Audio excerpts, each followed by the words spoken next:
Well, Javier, I don't know what's going on, but it sure comes across after watching what I just watched in that closing 10 minutes or so of SmackDown that CM Punk is getting some receipts issued his way for sins of the past or perceived sins of the past, or he's not been on his best behavior, at least hasn't said the right things or done the right things behind the scenes, because when you take an attitude adjustment through a table and you have to sit there and sell it and not move for 10 minutes while John Cena emasculates you and wins over a crowd who closes by chanting Cena's name 8 days before Cena's unlikely, but now I'm thinking more likely to lose to Punk, because either Punk has to win in 8 days or Punk is dead as a draw. And whoever resents him for what happened a decade ago or a bunch of things otherwise is getting the revenge. That's what this comes across as to me. I am open to alternative theories about how this helped, sell the match in some way. But I mean, Cena said, hey, shouted out Claudio Castagnoli, Nick Nemeth, and Matt Cardona's names. Punk famous for having the run-in with Nick Nemeth, but and Claudio was part of a faction over in AEW that had run-ins with him. So Javier, just tell me your thoughts as you're watching it, and how does it compare to what I just said? Let me rub a little salt in that wound. For people who are not watching it, I just have a salt shaker nearby. Not only did he emasculate him, he was lying in front of a commercial for meat sticks for the entire bit. Yeah. So he turned him into a commercial, which I thought was hilarious. Again, if people didn't see, I was grinning ear to ear while Wade was setting that up. I'm not a super Punk fan. This is like, I would consider it this is the Cena that as a babyface we've all wanted to see. Yep. Or as a heel. This was the most authentic he's seen. Yeah. Yeah. Granted, from my perspective, that was a babyface promo. But him being able to do something like that as a babyface, just being able to tear into his opponents like that and just let him be more like aggressive in that way. He did that a few times. I think that's when we most liked him. But yeah, I mean, this is, if he didn't do something wrong, or what have you, I think this is him saying, hey, I'm going to be a good sport, and I'm going to show you exactly how good of a sport I'm going to be by just laying here for what seemed like 15 minutes, dead on the floor, and let him cut this promo. I do think that Cena saying, thank you for letting me steal your promo, and I think that was a little bit like legit, like, hey, good sport kind of thing. I think there's a little bit of truth to that. But yeah, that woke me up. I forgot that SmackDown was 3 hours still. Wow. And so I'm like, oh man, another hour of this. And that woke me up. I was like grinning ear to ear. So let's say Cena's performance, regardless of whether this felt tacky, counterproductive, overly personal, petty, his demeanor is what people have wanted to see from him. Unauthentic, like he was out of cartoon mode. He seemed to be enjoying himself. He wasn't just sort of grimacing in a cartoonish way. He seemed psyched up for this moment. And if that is a sign of who Cena's going to be when he turns babyface again, he's going to end up retiring super popular after this mediocre give or take, heel run. That was a version of Cena that people are going to really embrace. Unless you're a Punk fan, or you see this in a meta sense as saying, Punk, you came back, you took the TKO money, you wanted to make up for your reputation in AEW, so maybe you didn't negotiate as hard as you maybe would have otherwise, and now we got you where we want you. And that is, you got to go to Saudi Arabia. We're going to ruin your shoot reputation as standing for something. We're going to make everyone think you're a hypocrite. You're going to spend weeks being tortured with people calling you a hypocrite and taking blood money. Oh, yeah, and then we're going to have you take an AA through a table, and you're going to lay there or be in breach of contract and let John Cena emasculate you. Now, we have next week's television, but,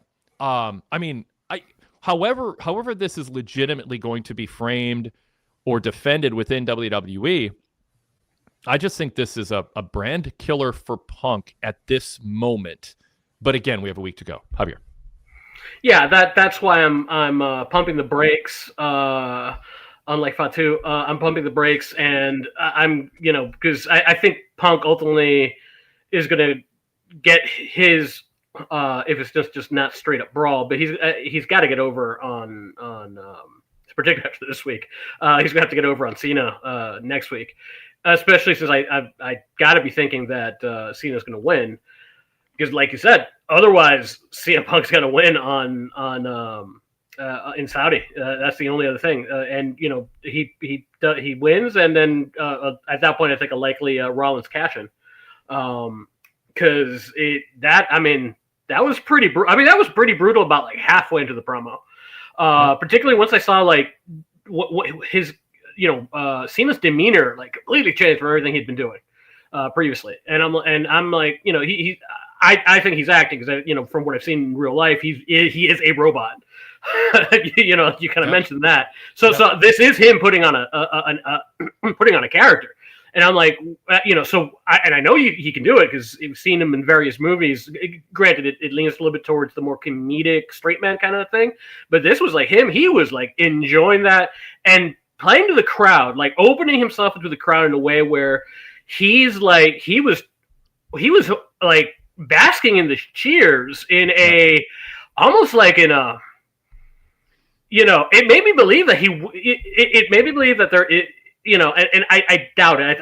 I don't think that, this is, I think everybody involved is a little bit more mature, but it made me feel like it's like, hey, I'm going to steer your crowd from you.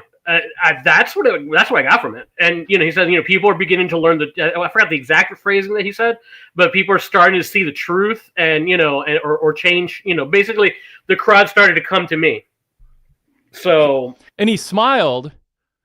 And then, but he still like healed on the fans afterwards. Like he wasn't embracing the cheers, but yeah. So like it was weird because it's like, whatever he said, you're still idiots or all that. But I mean, he won over the crowd. He was happy. I don't know. It's Chris Johnson. I mean, he was the way that he did it was like, see, they're starting to believe, but not in a way where he's saying they're starting to believe in me. It's more like in a way like, hey, there's this new demeanor. They're starting to buy it. I'm winning them over despite still being a douche because they're idiots. So that's kind of the way. So not so much like I'm winning them as I'm going to become and this is where like I'm not going to be a white meat baby face, but like I'm going to be a D-bag and people are still going to be behind me because I'm going to be like cool for them. Well, and what this shows is fans want the person who is most outspoken and unfiltered and real in this kind of context. And Cena got to be that. And Punk last week couldn't. The last Cena-Punk exchange came across as where Punk seemed flustered in the promo. Lost his train of thought, didn't really have an edge. There wasn't real bite, even though he built up what he was going to say. I didn't think he really came through. We talked about that on the post show. And I was like, oh, did he have a bad night? Is Punk shaken up by social media? What if Punk is shaken up because he just had they had a meeting backstage and said, making a lot of money, but here's what we want to do. And they just looked at him, just stared at him and said, this is the plan. You work for us and here's what you'll do. And he knew what to. Now, I have no insight at this moment into what happened. I'm texting people trying to get, some indications. There'll be some other reporting out there too, hopefully on this. But either, yeah, there's a variety of scenarios here. But for Punk, and by the way, I said Nick Nemeth. I meant Ryan Nemeth. Ryan is the one who punked out in a locker room. I know there are people in AEW who will never forget Punk for how much he overreacted to Ryan Nemeth and his tweet about the Bucks, which Ryan contended he thought was kind of playing into the storyline of taking sides, Punk versus Bucks. And then Punk just emasculated him in front of others in the locker room. Claudio was one of them who I witnessed it in that room too. So Claudio's name was dropped. And Punk had, obviously a lot more power than poor Ryan Nemeth in that moment. And it really shook up Nemeth. I mean, I have unreported insights into a lot of what happened there and everybody's reaction to it. And so I don't know. And this is why I'm kind of trying to connect dots and stuff, like who is Cena or person who's authorizing and scripting Cena? Like, who are they tight with and what kind of receipt was this? And man, I don't know. I mean, it was wild. I have a lot. I mean, we'll have a lot more to say about it. I'm gathering my thoughts even as I speak. I have other things going on in my head I want to get to, so I'm trying to stick to my train of thought. But so John said Nick. I think he meant Ryan. I don't know Nick's because the chat. Azan said he said Nick, not Ryan. But as Derek pointed out, Derek Mitchell earlier, the issue that he had backstage was with Ryan. Now Nick and Ryan are brothers, so there's all kinds of reasons to think it both kind of counts. So I don't know. Or it might have been just something that we don't know that might not have made air. When it was Dolph Ziggler and Punk, if they crossed paths before, that could also be some behind the stage, thing issue. Because I mean, like I didn't really know. Granted, I wasn't really plugged in at the time, but I didn't know that he also had issues with Kevin Steen at the time. So he's rubbed a lot of people the wrong way. So he's got a list of enemies, and I'm not even sure what the Cardona references to. I'm assuming it's just another person that another enemy he's made. So I'll just quote Derek Mitchell. He goes, Wade, you said the run-ins with Nick Nemeth, but it was Ryan and AEW. Yes, the run-in was with Ryan, but the mention was Nick. So I just want to be ultra clear on that. But whether Cena meant to say Ryan, probably not, but maybe. Or maybe just want to say, well, whatever. I mean, me personally, until you find out otherwise, because I trust your reporting. Until I hear otherwise, I'm operating under the assumption that this is all planned out and they all talked about it, and he was fine with the shots that he was taking, particularly with the thank you at the end, because that kind of felt like both ways. You know what I mean? Well, but could this be? Here's what we want to say. And there's this false pretense of it's best for business. Deep down, Punk doesn't buy it, but he can't disagree because Punk's reputation is he can't get along for very long in any locker room with any authority. So he has to just comply, and they're taking advantage of that. I'm not saying Punk is throwing things around backstage and yelling and screaming and going, I'm this close to quitting. I mean, I'm not ruling that out. It's Punk, but my point is this does not at this moment, no matter how they frame it or spin it or rationalize it, as anything but John Cena delighting. It felt a delight, yeah. That's a good word. In getting to say all of this while Punk had to lay on his back for 10 minutes after being dropped through a sponsored Slim Jim table with an AA and have no response. So Dwayne Carpenter says, I think you guys are digging too deep that this is some type of payback for Punk. Introduce your alternative theory. If you want. I mean, obviously, like Miz and Daniel Bryan on whatever that Raw post show thing was. They went into it, and I was like, man, this is going places I didn't think they would go, and they wanted people to think it was a shoot. So I'm not contending this was a shoot and Punk wasn't aware of it. I want to be super clear on that. I think Punk knew. I think he knew everything that was about to be said. My point is, I think that it's not. No matter, again, I keep saying this, no matter how they frame it or what they claim, I don't think it's a sincere attempt to do what's best for business, even if they're telling themselves that and fooling themselves into thinking that this was delighting in showing up Punk. Now, if it turns out it was Punk's idea, he's happy, everybody loves him, and this is part of a plan, and it all works out come a week from tomorrow at Night of Champions, or even beyond, and we see how it all fits together, okay. I mean, great. Then you pull this in with a buzz-generating, shoot-style, breaking the fifth wall promo. So I'm not ruling that out. I mean, this is like happened, half hour ago as we're talking here. But I don't know. I mean, to me, that felt like whatever their intent was. And if it was delighting in showing up Punk and his sanctimoniousness and issuing receipts, that's my leaning right now. I think it ultimately, no matter how they rationalize or try to rationalize it, it is killed Punk unless there's something planned as a rebound. Based just on what we've seen, not think about anything behind the scenes and how the show's booked and that sort of thing. He's been emasculated. Yep. So so your two options at that point is maybe Cena's promo went too far and did more damage. Damage is a strong word, but damage to the CM Punk narrative. Sheen around himself. Because he was hitting hard. And even though some of it is like him playing along the edges of him, he didn't flat out say you sold your soul out to go to Saudi. Without but he basically said it enough where you could they drew around the body so you could see the shape of the body. That's talking about how TKO has your balls. That was just.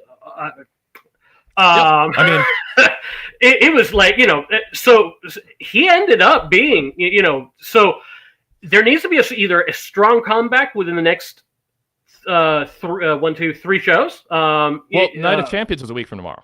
Yeah, but I'm saying between gotcha. in case they follow up on Raw, gotcha. SmackDown, and Night of Champions, there has to be a strong comeback for Punk unless your intention is to. Punk has nothing. Punk. You would think that last week was that shot because he did go to specific places against. I agree that it didn't come out like Punkism. But there were good shots for what the story was going in terms of, hey, we flipped alignments, and I'm in your position and you're in my position, which was the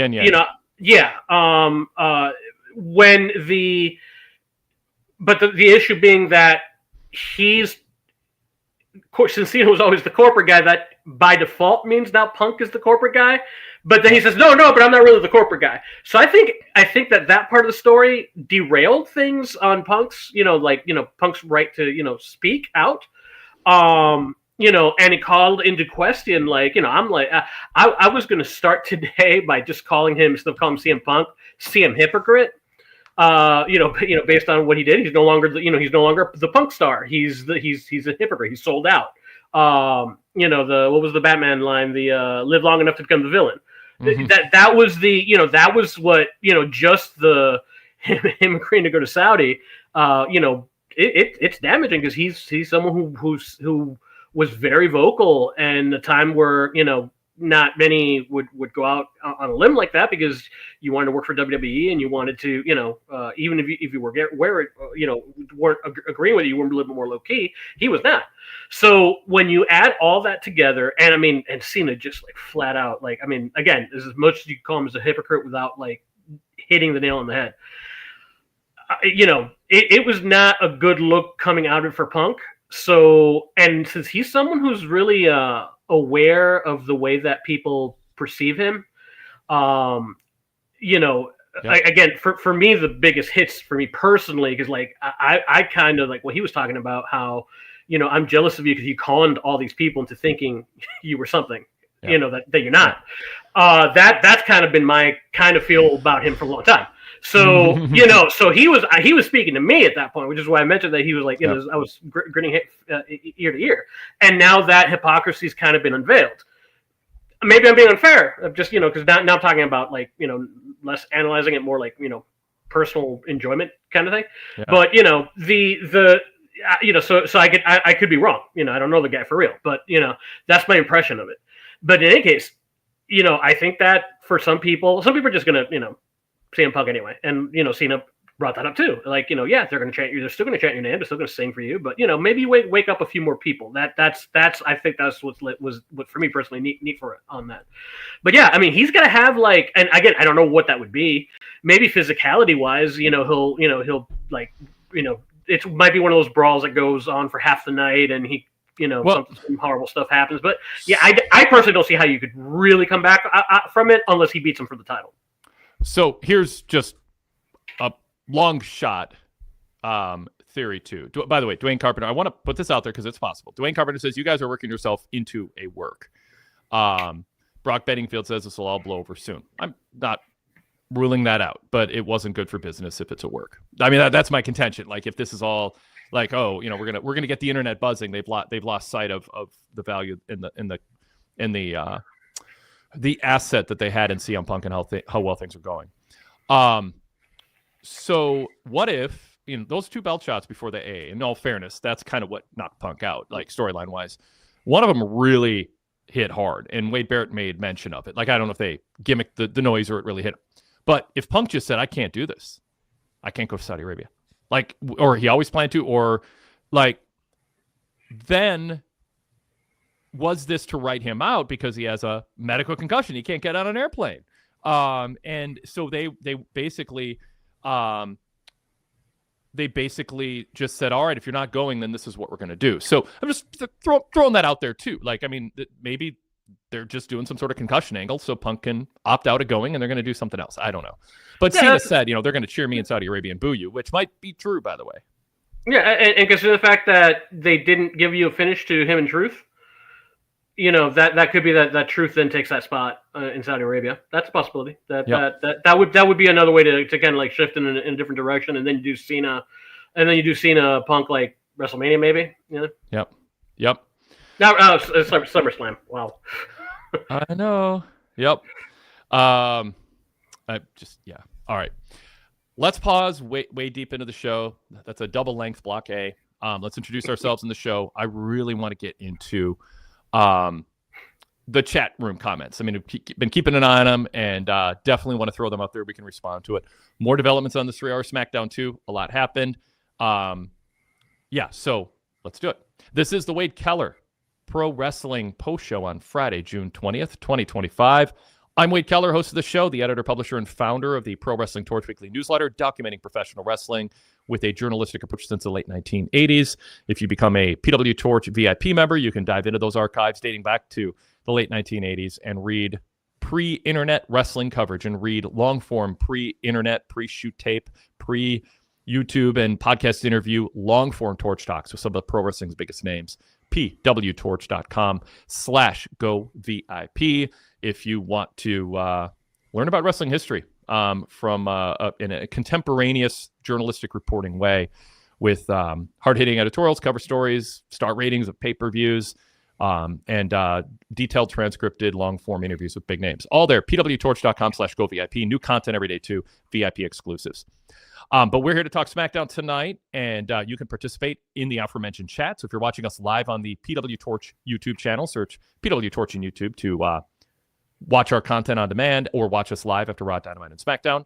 Also, other hosts have NXT covered on the YouTube channel, and also Wrestling Night in America with Brandon LeClaire, Greg Parks, and others after PLEs and pay-per-views, including a week from tomorrow after Night of Champions.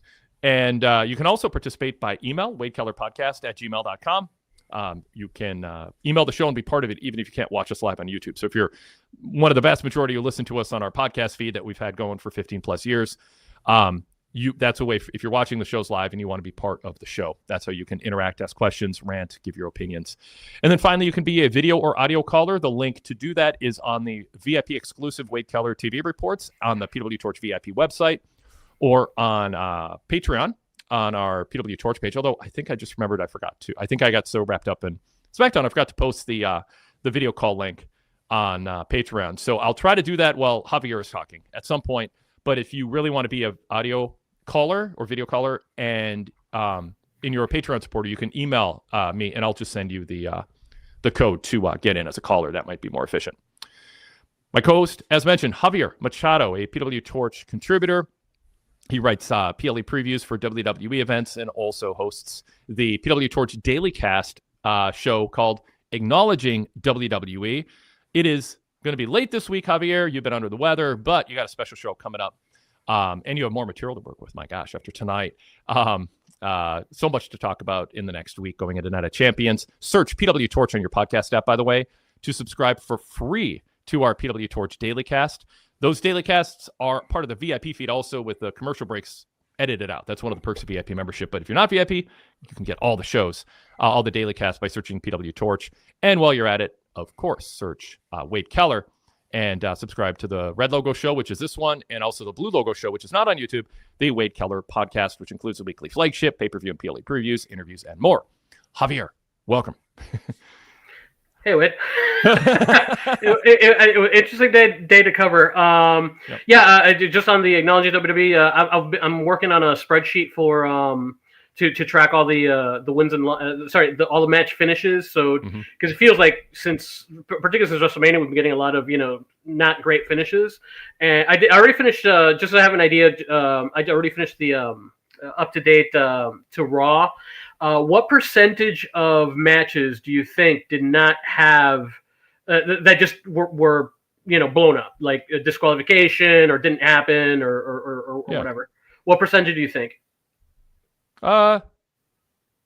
20, 25. That's a bit high. 13%. Oh my God. Yeah. So there's 31% have been what I would call pure finishes, meaning two sides face each other and one side beats the other. There might be mild cheating, but not like crazy stuff. Crazy stuff, I put that under acceptable and bad. So overall, fine finishes just on Raw. Out of 38 matches, 21 were fine finishes, which is 55%, and not fine finishes, 17, which is 44%. Those would include stuff like a third party interfering in the match that cost somebody, so that the winner doesn't really win anything because it was a third party involvement. Or a three-way where one person gets yanked out of the ring by someone who's not even in the match, that kind of thing. Now, if it's a situation where it's the heels groups, the heel group, the heels part of a group and the group interferes, that's fine because that's you're getting heat on the bad guys and sympathy on the good guys. So so those are fine because that's part of wrestling. You might not like it if it's overdone, but it's still technically fine. The bad ones are like if nobody got over. Wow. Okay. So more in depth coming up on your show. Search PWTorch and subscribe to that.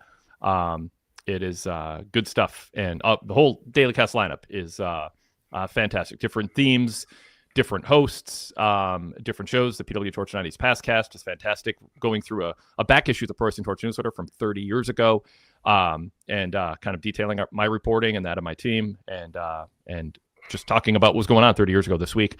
All Elite Conversation Club with Joel and Greg talking AEW, Wrestling Coast to Coast with Chris Maitland and Justin McClellan. Great stuff covering the indie scene and more. So please, everybody, subscribe to that if you haven't, and check that out. Okay, let's just pivot right back to the CM Punk situation, and I'll just kind of roll through some chat comments here. Javier, feel free to jump in. Derek Mitchell said, "I'm not sure if it's backstage heat now, or as you said, sins of the past. I'm surprised that he didn't name drop the Young Bucks or Kenny Omega. I don't know that he would Kenny Omega. Kenny's just sort of he's on Team Bucks, but he's not really an agitator, super political in that way. I don't think he has been. But relative to the Punk, certainly not. Would that have shocked you, Javier? Why not bring up Colt Cabana or the Bucks or Tony or the whatever, TK or something? I don't know. Are you surprised they didn't do that? No, not really, because the people he mentioned are people who would have relationships with the WWE crowd. I think that's fine. I mean, granted, he used their non-WWE names, but still, they're the people who would who they would know. So that doesn't shock me. As far as like the behind, I'm assuming that everything here is legit. Like I said earlier, I'm assuming everything is legit. That there's no, that's not a test for Punk or anything. I wouldn't, but at the same time, I wouldn't be surprised if it was. But end of the day, like I said, he was emasculated. That is undeniable. Yeah. Yep.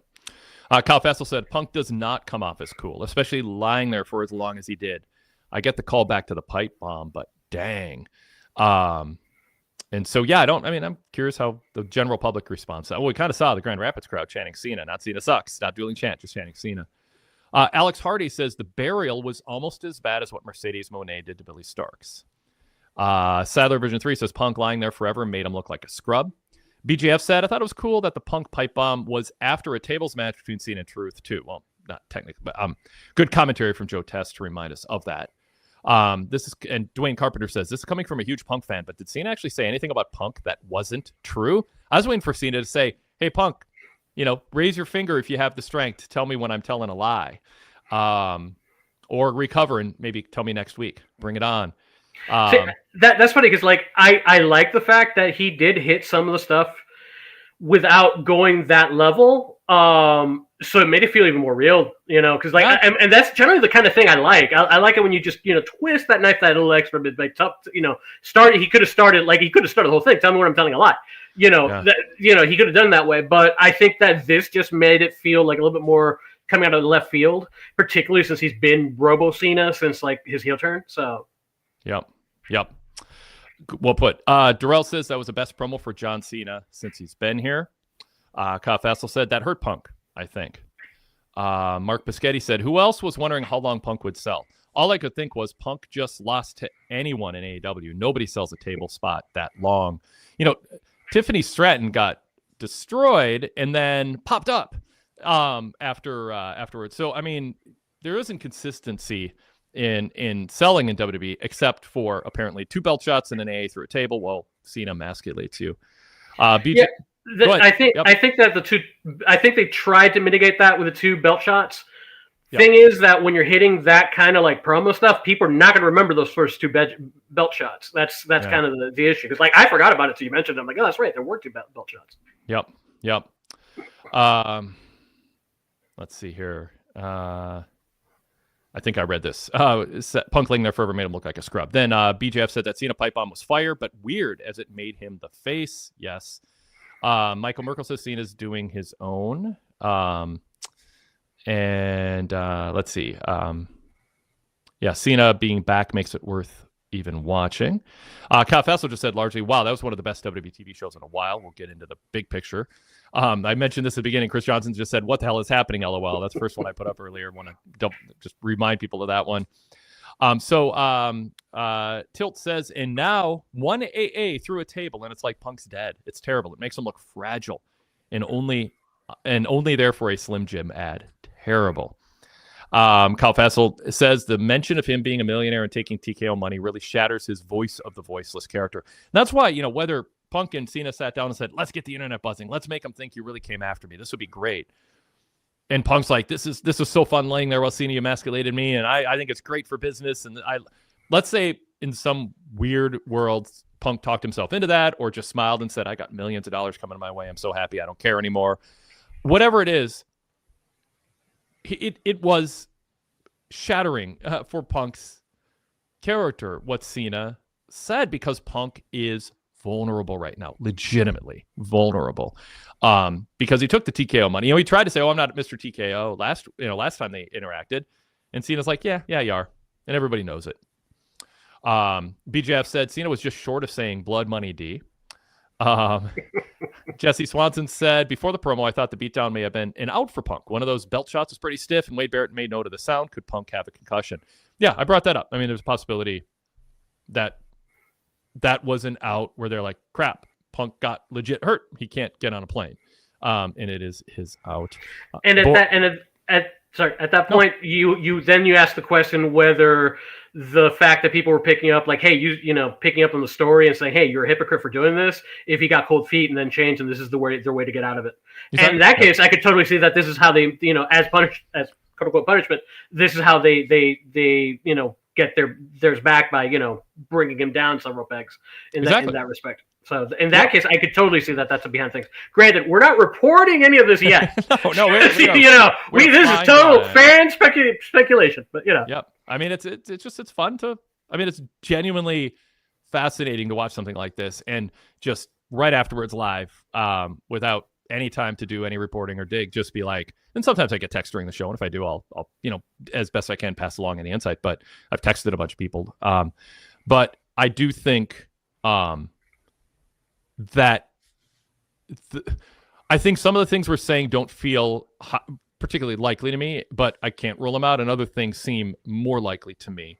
But this Cena promo was designed to to look a certain way and feel real. And I think that they accomplished that, but not without damage to Punk that feels like greater damage than whatever they gain from whatever high Cena's riding right now.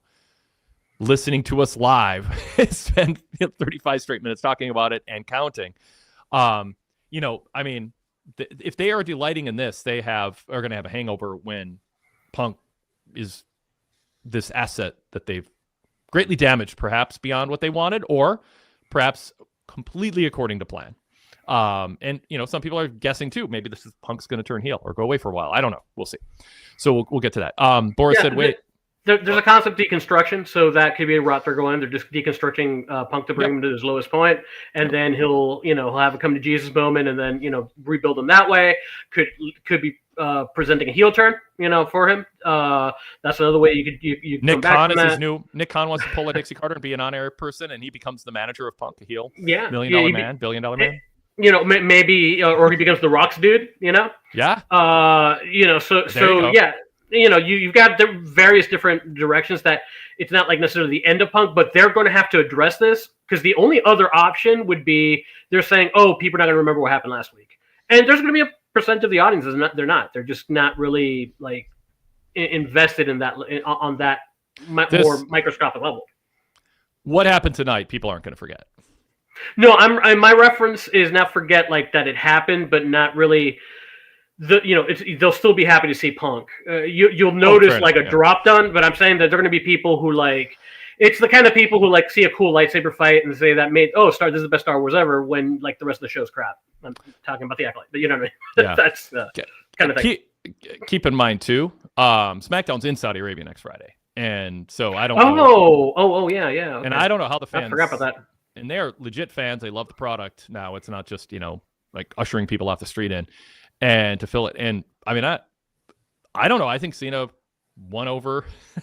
I don't know how the fans feel about the regime and how sheltered they are, or how, they feel about journalists being killed for, doing their jobs, but daring to speak out. I mean, I just don't, I don't know what the crowd reaction would be or how they'd feel safe reacting, but it seems like it'll be a part of the story Friday and Saturday. So yeah, Boris said, Wade, do you think it's a burial?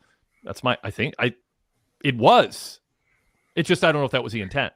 Yeah, that's the question. Yeah. That's because that part of it is that it is what it was. It's whether it was intended, it was accidental, if it was accidental, quote unquote, that kind of thing. Yeah. Boris added, Punk really wants that TKO money and that Arab money. Let's see. Mark Paschetti says Punk has been sinking into irrelevance. He just phones it in lately. That's why this felt damning. By the way, also Cena phones in his matches. My God, we'll get to that. What a lame finish. What a lame match. Poor R-Truth. Ron Killings. I want to be Ron Killings. Bring me back. Okay, but now we're going to call you R-Truth and put R-Truth on the graphic, and we're going to give you no time to explain your gimmick. I mean, this just feels like a whole I don't know. Be careful who you cross in WWE corporate right now, because they just seem to be on a power trip too. It's funny. I thought we were past those days. Nope. Bart Ty says Cena basically turned face at the end after a rough start, but Punk really did look like a geek in that segment. And I think a lot of people are going to feel that way. I mean, that camera angle of him oh, wow. I was trying not to say the name of the brand, but hey, now that it's been mentioned a few times, Slim Jim must have been getting they got their money's worth just out of this promo, because I mean this is going to be on YouTube, this is going to be all over the place, this is going to be shown a lot. So, yeah. Kyle Fassel said this is all part of Punk on his best behavior. The real him is fuming inside, and I think he better be. You know what I mean? I don't think he can. If Punk has been on his best behavior, and I haven't heard in the last month if anything changed, but prior to that, I mean, it's not a 6-month-old story that Punk is a company guy who management has just been delighted with. So that's what's so weird about this is, did something happen last 2, 3, 4 weeks that shifted things, or have they outsmarted themselves thinking what matters most is breaking a fourth wall and creating a buzz at the expense of this? And that's the whole thing is I'll go back to this because I do think I think they could with a straight face talk themselves into thinking this is good for business, and they know. But on the undercurrent is receipt. We know this is driving Phil mad, and we know that it's taking every ounce of restraint for him, and he knows that his brand is being damaged, but we're all with a straight face saying this is going to be fun and it's best for business. And I think that's most likely. I don't think Punk is smart. He knows that that was not good for his brand, unless the caveat to all this being, let's see what happens between now and next Saturday. Ryan Solorio says Cena calling out the 3 names was a reference to Punk calling out Colt Cabana for his pipe bomb. Scott TPA says if Punk doesn't win, he's effectively dead as a character. So let's explore that for a minute, because if Punk wins, I don't think it undoes what just happened. That's a problem. Like, normally you get beat down and you're like, okay, the formula is the babyface gets beat down, that means they're going to win the title. If the heel gets beat down, that's the babyface getting a happy moment before they come up short on the pay-per-view or PLE. I don't think I'll just round that up. I don't think Punk winning Saturday undoes the damage that was just done. I don't know how it could, because it was all words that felt true. I think we'll see when this gets posted on the promo gets posted on their YouTube. See if they cut anything out, because the infamous Cena just burial of Roman Reigns, that had parts of it cut out. To that seemed like much more damaging. That would have been damaging. The official version they put out had some stuff cut out of it, and I'm wondering if we see it, if they might cut some references out of that. But they could do that. They could do that because they know people like you're going to say that, Javier. Well, I mean, I'm saying if they do that, that goes to show that, okay, well, it wasn't intended to go that far. But my point is that you're missing my point. Yeah. Because of what you just said, they're aware that people like you will say that. They will take stuff out in order to make it seem like Cena went too far, but it's still part of the work. Like that's.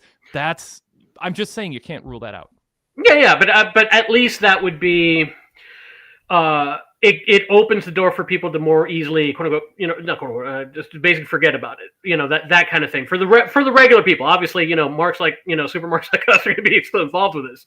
But for like the general audience who like my buddy is like, hey, buddy, go watch this promo because this is going to be very very important for you to get context what's going. For him, he's not going to in that case he's not going to see it, and that's I think protects that on that level. But yeah, I mean, I think ultimately, yeah, I mean, I don't think it completely necessarily, because I mean, I think for me, the most damaging stuff was the voice of the voiceless hit. You're no longer the voice of the voiceless, that you are corporate Punk. And again, the only, it's not like his career's dead at that point, because, he just turns heel. I mean, that's, and he becomes corporate Punk. Yeah.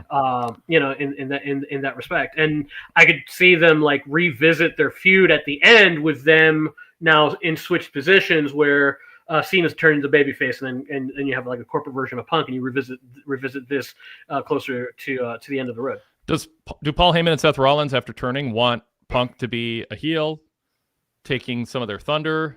I mean, I just don't know. Anyway, we got Jason D from Australia. I'm very interested in him and his take on this, and we'll bring him on in a moment here. But the chat room is blowing up. There's a ton I haven't even read yet, but these are the ones from a little bit earlier. Kyle Fessel said, almost feels like a rib to Punk. Is Triple H secretly laughing inside at this? Won't rule it out. Derek Hubbard says, back then and still today, I've always thought the pipe bomb promo was overrated, so the promo tonight was funny to me. I by the way, part of VIP membership includes my initial take on the pipe bomb promo, and why I thought it turned a lot of people into marks. Who thought it was some unscripted, unauthorized thing as opposed to something designed to look that way. And certainly that's what they were trying to reenact tonight. Point isn't, that isn't what they were doing. Because it was, Cena did not go into business for himself. I mean, let's not pretend that that's even a remote likelihood. But the idea is they wanted to seem that way, but did they outsmart themselves by destroying the Punk brand in the process? Did they have their eye on the wrong goal, or not taking that into that account? That's why I say the hangover tomorrow, after the joy of the buzz. And I mean, sometimes I think what they're chasing, Javier, is record social media views. And they forget what they're actually in the business of doing, which is creating stars and matches people want to watch. That's where the money is. That's selling tickets. And I think they are doing so well business-wise that they can afford to make mistakes that won't come back to haunt. It's like eating like crap in your 20s and 30s and even into your 40s doesn't haunt you, but the doctor visits in your 50s and 60s do, and then you start regretting it. And so I wonder if there's some of that going on with WWE right now, that they're just, the ticket sales are so good. They're just in the receipt issuing business, or, hey, let's just screw around and see what we can do in that instant gratification of YouTube views or Instagram views and TikTok views. And then they're just losing sight of what matters and actually damaging things. And I'm not ruling that out either. They're going to be bragging about how many views this has, and it's going to be a huge number. But how much does that really matter? Yeah, well, and that's important to monitor, because right now a lot of movies are being cast by the number of engagements the actors and people in the show have. Yeah. There's some people who are like actors that the first time they show up is just because they had big, online presence, and they're like, oh, well, if we bring them and put them in this movie, we're going to get those X million eyeballs in there. And the thing is that a lot of the people, if there's more corporate level, that's the way they're going to view it. They're not going to view it whether, the way that we view it, if they're good talent or not. They're just going to care how many clicks that you get, as opposed to whatever, because that's actually what's happening in Hollywood and other places. Jeez. Yep.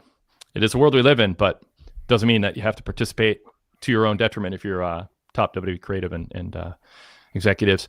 Derek Mitchell says, role reversal for CM Punk to lay in the ring for 10 minutes while John Cena delivered his version of the pipe bomb. The original pipe bomb, June 27th, 2011.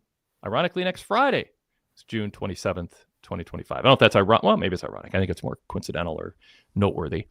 Dwayne Carpenter, kind of sad for our truth. Tonight seemed to be the end of his run in the storyline. Ron Killings didn't last long after all the drama. We'll get to that. I want to talk more about that. Boris said the tide is turning.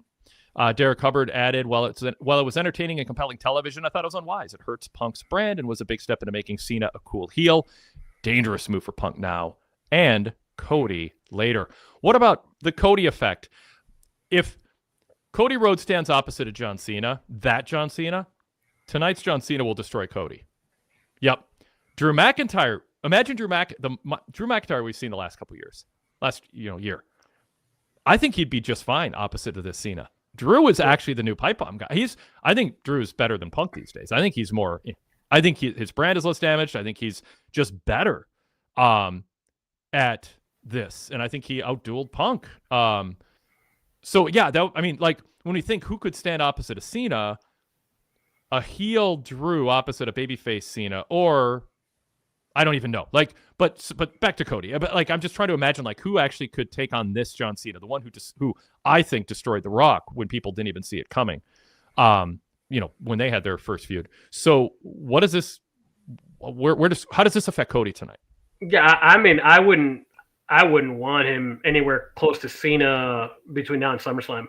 Mm-hmm. At this point, if Cody wins King of the Ring, challenge Gunther. Don't challenge Cena, because you don't want any part of that. But you got to get the win back against Cena. I know what you're saying. The question is, does Cena go, oh yeah, you see what I did to Punk? Go, hold on, Javier, hold on. I don't lose my train of thought. Sorry. Yeah. Does Cena go to Cody and go, that what I just did to Punk? You know why I did that? I respect you. I like you too much, Cody. Or we have business to do, and that's not good business. What I did to Punk was just, a reason. I don't know how he'd frame it, but tonight Cena, I think, would destroy Cody, but I don't think that Cena would show up in the ring and do that to Cody. Although but it does make you wonder, why did Cena say, I actually like you, unlike anybody else you shared a locker room with? That didn't seem like the type of friendship I want. But anyway, go ahead, Javier. Yeah. Yeah. The only way I can see Cody is winning the back at that point is if Perth is a champion versus champion show, and then they just as two babyface wrestle each other, and Cody wins. They shake hands. That would be how you get Cody gets his win back. In that respect, and because at that point you got two babyfaces, and it'll be let's go Cody, let's go Cena kind of thing. That would be it. But I feel like I would not want on opposite alignments in terms of babyface and heel. I would not want Cody, and unless your intention is to turn Cody heel, I wouldn't want Cody and Cena against each other on SummerSlam if we're getting this Cena, unless Cena eventually essentially just goes back to the boring robo heel that he's been. Robo heel, yeah. Azan says Punk is being TKO lay dog. Chris Johnson said Punk was going to get booed in Saudi Arabia, so shifting it this way now makes sense. Let's see. Kyle Fassel says Punk is unraveling. He's having trouble keeping the real him buried down deep. This is a test. It is a test. Whether it's designed to be or not. Dougie Doug said Cena looks like he's having a blast clowning Punk, given how seriously Punk takes himself. I mean, yeah, that's a natural and logical interpretation of what we saw. Punk is great in these types of shoot circumstances, though. If Punk is actually angry, this will get the best out of him. I would normally say that, Javier, but what can he say? I took millions of dollars because I couldn't control my sanctimonious fortitude and frustrations in AEW and acted unprofessionally, and I was right, but I acted in a way that was over the top and unprofessional, and so I got kicked out, and so then I came to WWE because I had to redeem myself, and I took millions of dollars, but I forgot to write in that I won't go to Saudi Arabia. I mean, he doesn't have a counter argument, I don't think. It's just own it. That's pretty much either own it or pretend it didn't happen, and that's not going to be good. And he can't own it explicitly because he wants to fly home from Saudi Arabia. And WWE and Saudi Arabia don't want him talking about why it's controversial to go to Saudi Arabia. That is not canon. They circumvent any direct references, tons of inferences, but they don't want Punk going out there. Well, I was really mad for these reasons, and I still am ashamed. But he can't go to Saudi Arabia after saying, yeah, he's ashamed to go there, and he stands by what he said before, and he's embarrassed. I mean, he isn't between rock and a hard place. No puns intended at all there. All right. Darrell says, Cena didn't cool off anyone, but it was because Cena is bad right now, but he's starting to get better. Let's see. Derek Hubbard says, I love the idea of Punk being put on the spot to deliver an appropriate rebuttal next week. Punk had the chance to throw a haymaker last week, and he swung and missed. He can't afford to miss next week. I do not know that Punk's going to get mic time between now and next Saturday. Javier, I don't think that's a given. Yeah, I doubt it because with the beating that he took, it'll be hard to believe that's a Monday that he'll get mic time. If he has an appearance on mic time, I don't know if Cena's scheduled to be wherever they're going to be on Monday.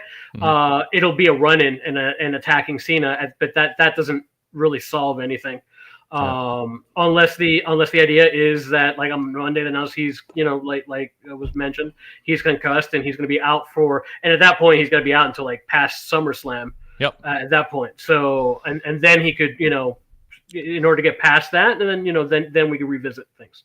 Yeah, and then who's the replacement opponent? Truth. I can see Truth. They say they go and say, hey, look, the match didn't end, and we're going to give it to Truth, and see if. I could see that. Kyle Festo says basically deep down inside, Punk doesn't like any of this, but he's faking a smile to keep on his best behavior. I wouldn't do that. I wouldn't rule that out. BJF said Cena should have picked up the mic at the end and said, "Cry me a river." Mark Muschetti says, I think Cena hit the notes too perfectly, and it became a burial. Dude, that line with the line that popped me was the five microphone move of Doom. Yep. That was great. Yep. Sadler version 3 says, Derek, I agree. Wade said in the past that Punk is best when he's under turmoil. Next week he has to come back with fire. Can't just rest on his laurels, but he doesn't have a setting to do it next Friday on SmackDown. So, yeah.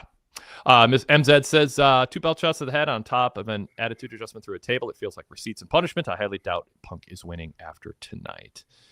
By the way, Scott TPA said, Kevin Owens just posted a pic on Twitter with him smiling and wearing a John Cena t-shirt with no caption. So Kevin Owens wins the night? I don't know. Boris with, the second Saudi saint, says Boris. Punk's new nickname. Dwayne says, if Punk doesn't go, what does that something is be? All right, Dwayne. I don't know what that means. It says he wasn't happy with the bait and switch. Dwayne says, I wasn't happy with the bait and switch, more or less, in the main event before the Cena pipe bomb. Yeah, we'll get to that. BJF says PWT talks NXT is awesome. I agree. Let's see. Any chance, Brock Bedingfield says, any chance Punk's reward for playing along is winning the title? But the problem is, will people care? Or is too much damage done? Yeah. That's the issue, and we keep going back to it. Raw on Monday, by the way, is in Columbus, Ohio. So we'll see. Big Carl in the chat says, what you saw with John Cena in the ring is what I wish we could bottle in professional wrestling and hand it out to each wrestler so they could find that kind of emotion. It was something. It was something. Let's see. Interesting. Dwayne says, do you think the newer or casual WWE fan was lost during the Cena pipe bomb, not knowing about Punk's pipe bomb? Javier? At this moment, I can't respond. I would have to watch it again from that perspective because I don't remember exactly bit by bit. I think that a new person would be lost, not specifically because while it was a reference to the pipe bomb, it was not as explicit to it, so it was more the playing on CM Punk's history, where if you're not aware of CM Punk's history, then you would be lost, because a lot of it was his sanctimony, the way that he presents himself and presents his ideals, and then hitting stuff that is in the metaverse with his issues with specific wrestlers and the wrestlers that were named. So yeah, I mean, I think that you would be lost, but not specific, because it was a tribute to the pipe bomb.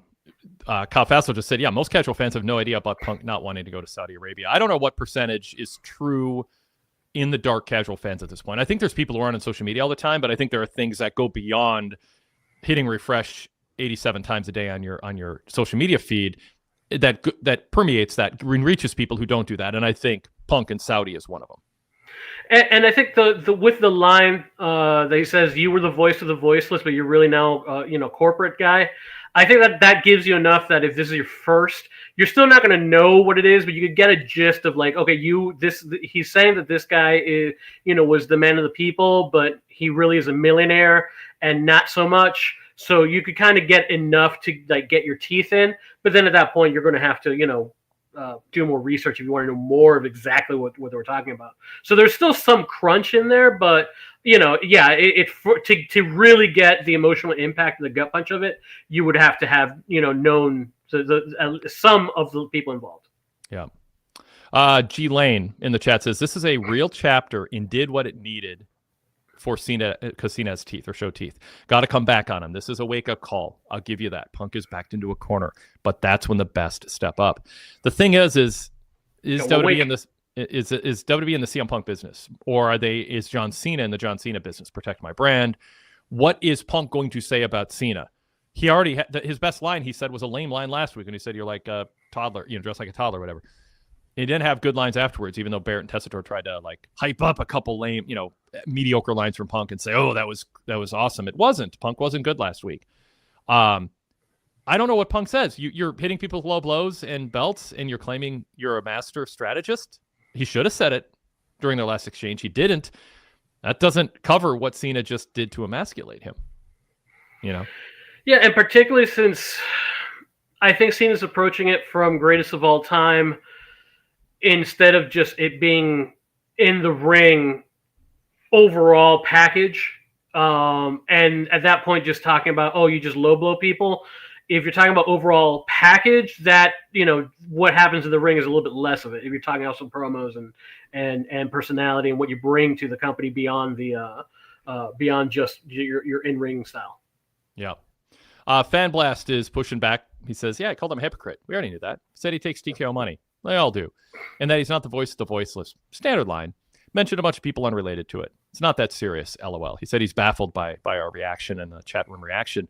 The thing is what Fan Blast is missing is Punk is over. And his legend is based on those three things that Cena accurately shined a spotlight on being currently fraudulent and inapplicable to 2025 Punk. So you can say, we know he sold out to TKO.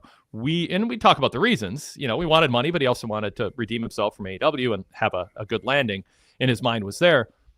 But this idea that like he stood for things and was the voice of the voiceless and anti-corporate, saying I'm anti-TKO and pro fans is, sure, but Cena just goes, no, you're not. You signed the same contracts we did. Everybody did, but no, everybody else's brand is based on, give me the money and I'll perform for you. Punk's brand is, I won't sell out. I stand for something. And Cena just goes, yeah, guess what? You don't.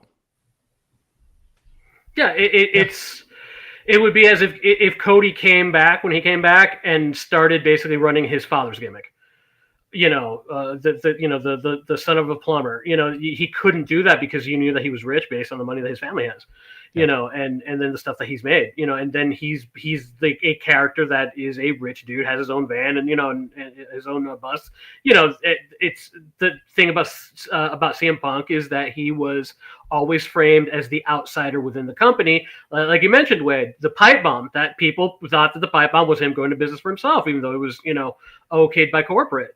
So, he was still doing the corporate thing, but our perception of it is that he went too far, and he absconded with the belt, and that was his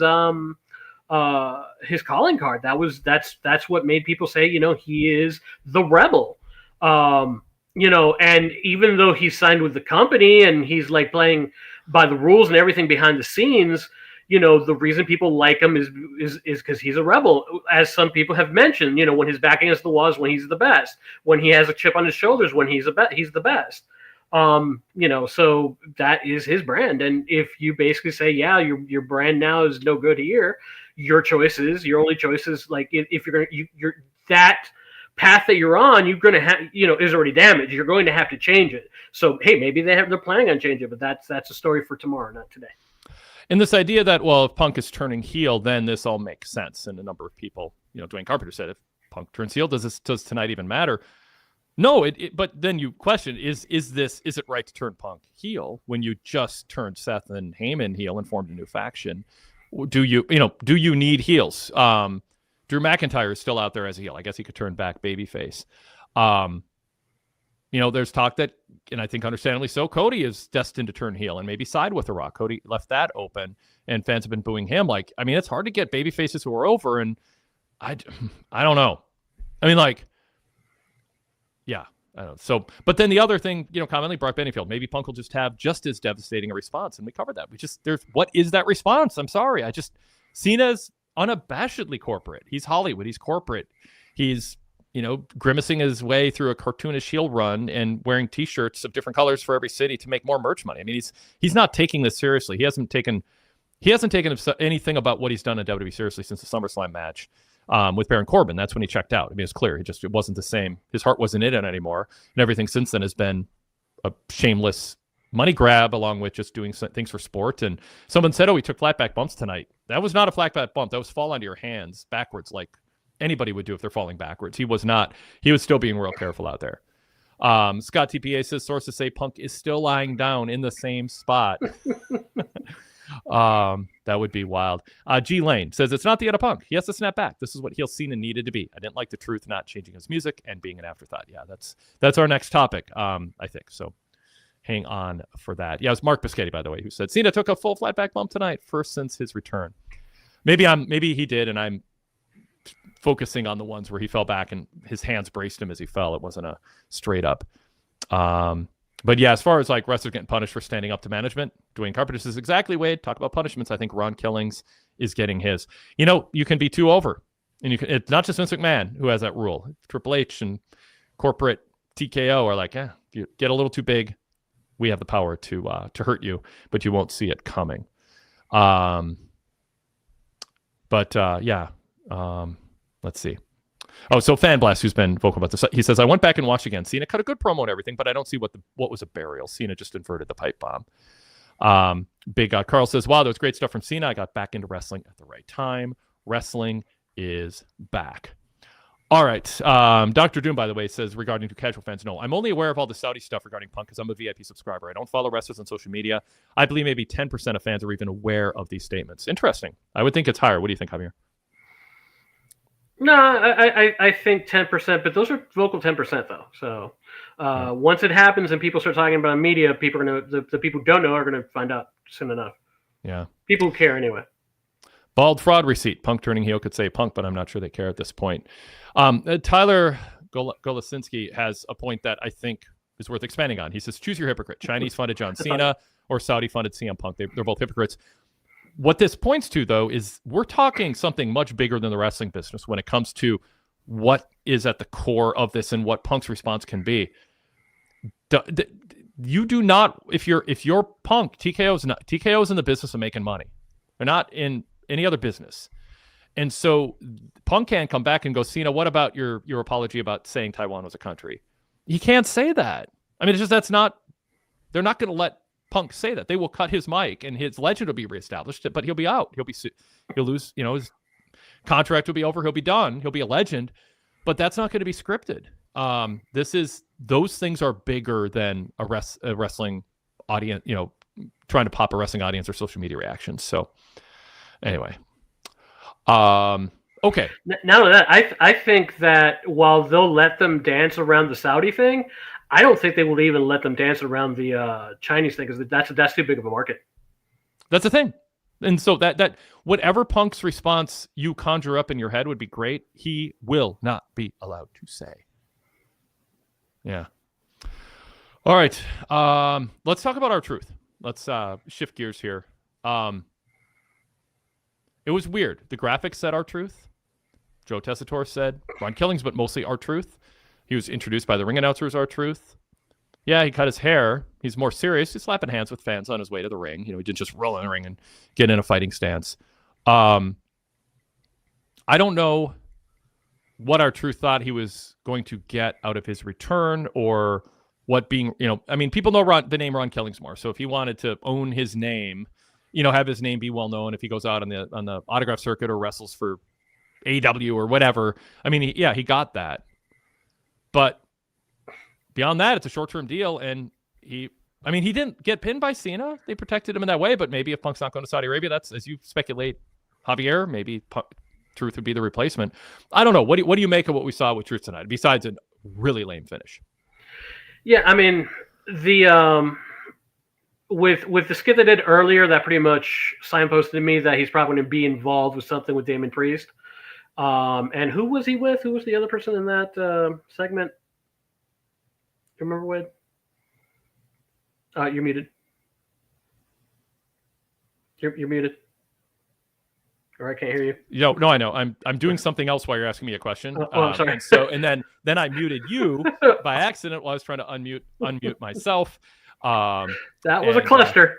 Yeah, we're recovering.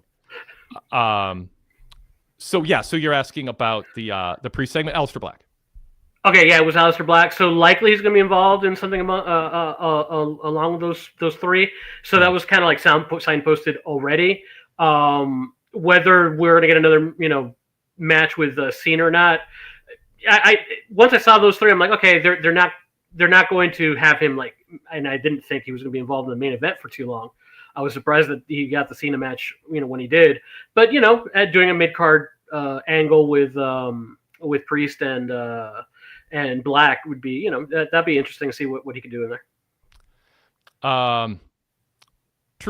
Fan Bless says Truth needed to talk more than wrestle, explain himself in depth. Instead, he's just another guy, and that was. If the idea was, well, I'm gonna tap something beyond this. I don't repeat myself at length, but briefly speaking, fans adored R-Truth because he was funny, and they thought he was actually smarter than he was. Sometimes the smartest guy in the room while playing dumb, and they thought he was clever on a meta level, but also just his character sometimes seemed like he maybe was a little more aware than he was letting on, and there was a strategy to it. I don't know. But he said, oh, that was just a gimmick, and this is who I really am. And people are like, well, yeah, but we like R-Truth. And I think WWE kind of probably realized that. I don't know if Ron Killings did, but Ron Killings, as one wrestler pointed out, there's 50 guys on the roster who are serious and tough. That's their gimmick. And they have something else pasted on top. R-Truth was unique. But when he goes, oh, no, I'm not R-Truth. That was just a gimmick. That's not who I am. Here's who I am. You're like, oh, so you're just one of the other multiple dozens of people who are fighters who look serious. Like, he took away something that made him, that was why people wanted him back and were upset that he was, quote, released, or he wasn't granted a contract renewal. So, I don't know. I think it was botched. I think fans would have been happy to see R-Truth come back and get a rematch. I get the idea of, had they done it well and leaned into it, well, Ron Killings has a chance against John Cena in a way that R-Truth didn't. But they didn't do that last week, and they didn't do it this week. And they went back to calling him R-Truth. So I just got to throw my hands up. It felt like it was, well, we need a main event to pull an audience in to lead to the pipe bomb, yin yang with Cena. And so Truth was a placeholder for that. And now whatever happens, and then he's gone shortly thereafter. Yeah, him being more serious, you could ride the juice of the R-Truth character, a little bit, because people are, remember that character and they want, hey, go get your Rolex watch, and that would have been a match with Cena with an actual finish. Even if he lost it, he put up a good fight, that completes that story. And then if you want to give him a little bit more, he could get involved in the other stuff. The fact that he got knocked out, I'm going to wait and see if there is, something for him over in Saudi Arabia or not, or what the next step is before I'm like, okay, down. You see what the next step with him is. If it's going to be a more buddy thing, and you get to see more of the older Truth, but maybe with a little bit more serious edge. We'll see, because I wasn't too fond of the match not having a finish without really having a reason for it. But I think that just the fact that you had the Cena pipe bomb after that, let's just go ahead and call it that, kind of like made you forget about Truth, for better or worse for that moment. Mm-hmm. We'll see how what the next step is. I think if the next step is, possible Saudi Arabia replacement for Punk, if that's how they're going to sell it, I think that at that point, that I think he's fine. Just have a good fight with Cena, and then we move on to whatever he's going to do. That would be his Rolex watch, a main event or close to a main event at a PLE. And then that be his, his flowers for his WWE flowers. That's fine, I think. Yeah. Other than that, if they, I think it does hurt him if he goes back into like a mid card thing, and this is like the he doesn't get any revenge from getting hit by a belt by Cena in this. Right. Yeah. Totally agree. Yeah, it's weird. Azan says, I don't like how they dropped R-Truth's name change. Dwayne Carpenter said, I thought it was strange that Truth interrupted a match to get to Cena, then just stands there while Cena makes his entrance and introduction. Yeah, some inconsistency there. I guess Jamie Noble got through to him. Said, keep your cool. You got what you want. Wait for the bell to ring, I guess. But yeah, that was a little weird. Derek Mitchell said, it's hard to take Ron Killings seriously now when he's portrayed as a fun-loving character. It's like a pop artist that's saying sugary songs and then reinvents themselves with a harder edge. Hey, Vanilla Ice was able to do that. Really? he had a harder albums at some point. But I think maybe some baggage. Or not baggage is the word, but I think people were still like, really? You want us to buy this? And they weren't great either. So yeah. Ryan Solario says, why was Ron Killings doing Cena's moveset if he's serious now? Yeah. I don't have that much, because one was like he's joking because he thinks he's Cena. This was more like a middle finger to Cena. Hey, I could do the stuff that you can do, and he performed it with more of an edge as opposed to like, hey, look at the joke spot. This was me. That was more like when another wrestler steals another wrestler's finisher. Yeah, just to show him up. Yeah, fair enough.